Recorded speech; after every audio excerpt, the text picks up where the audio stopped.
அபிராமி சிவகாமி கருமாரி மகமாயி திருக்கோயில் தெய்வங்கள் நீதானம்மா.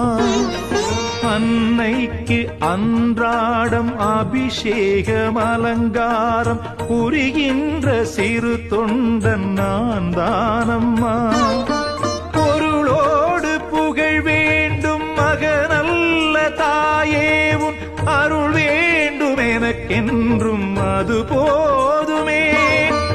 அடுத்திங்கு பிறப்பொன்று அமைந்தாலும் நானுந்தன் மகனாக பிறக்கின்ற வரம் வேண்டுமே.